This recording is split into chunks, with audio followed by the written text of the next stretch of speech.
जय माता दी, हर हर महादेव। आपको श्राद्ध पक्ष में हर रोज यह उपाय करना है।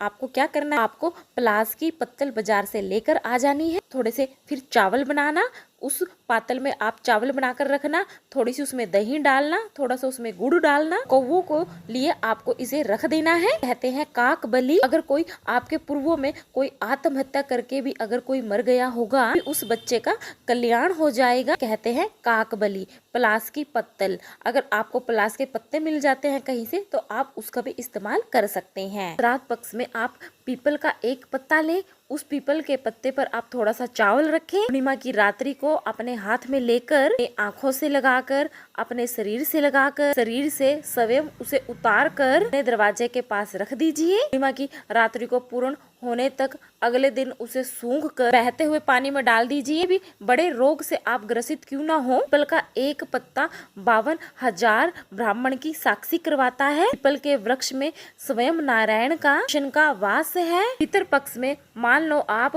ब्राह्मण को भोजन नहीं करा पा रहे हैं, गौ माता को रोटी नहीं दे पा रहे हैं, कौवों को भोजन नहीं दे पा रहे हैं, या गर्भ कपाली यहीं पे भी जाकर पिंड दान नहीं कर पा रहे हो, दांजनी और तर्पण नहीं कर पा रहे हो, एक काम आप जरूर करना। जल के पात्र में 2 बूंद गंगा जल डालना है। गंगा जल शंकर भगवान को हर रोज 16 दिन चढ़ाएं। इससे भी आपका पितृदोष समाप्त हो जाएगा। 16 दिन तक प्रतिदिन चढ़ाएं। आपको बहुत ज्यादा तकलीफ है तो आप एक बेल पत्तर और 3 समी के पत्तर, आप कभी दिल से, कभी आपको मौका मिले हृदय से माता अशोक सुंदरी वाली जगह का स्पर्श करवा कर भगवान शंकर के शिवलिंग पर एक बार अर्पित कर देखना। भैरव बोले बाबा ने आपके घर में धन और वैभव दिया या नहीं दिया। स्थिति में तेरे घर में गाड़ी जो चल रही थी वह पार हुई क्या ना हुई। एक बेल पत्तर और 3 समी पत्तर का यह अचूक महा उपाय है। माता अशोक सुंदरी के स्थान पर आपको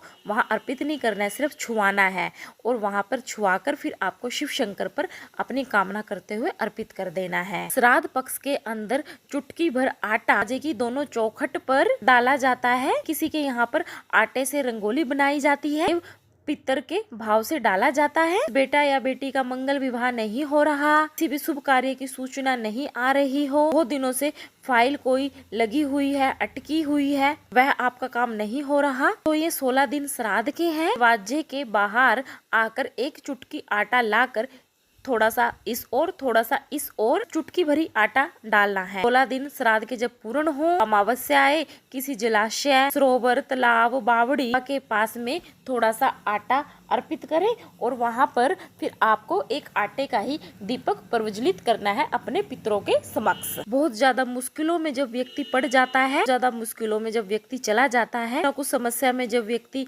पड़ा रहता है, फंसा रहता है, कुंदकेश्वर महादेव का स्मरण करे। प्रयास और करके देखना। गुरुजी ने कहा प्रैक्टिकल करके देखने में क्या जाता है। दुकान पे कोई ग्राहक नहीं आ रहा है, आधा घंटा हो गया कोई ग्राहक नजर नहीं आ रहा, काम में फ्री बैठे हो तो क्या करना है, आपको थोड़ा सा हाथ में जल लेकर कुंदकेश्वर महादेव के नाम से 52 बार या 21 बार या 11 बार बोलकर दरवाजे पर छींट दो। आधा घंटा, ज्यादा से ज्यादा 20 मिनट, ग्राहक आने शुरू हो जाएंगे। शिव शंकर को आपने दूध चढ़ाया, फिर जल चढ़ाया, फिर दही चढ़ाई, शहद चढ़ाया, शक्कर चढ़ाई, मिष्ठान चढ़ाया, जो भी आप शिव जी को चढ़ा रहे हो, सिर्फ एक पदार्थ, सिर्फ एक वस्तु से एक चीज शंकर जी पर चढ़ाने के बाद उस शिवलिंग का ग्रह जहाँ शिवलिंग रखा हुआ है कटी पर उस घरस से फेर देना चाहिए अपनी मनोकामना बोलते हुए। अभिषेक आपने किया है, अभिषेक का फल भोलेनाथ आपको कुछ ही दिनों में दान कर देते हैं।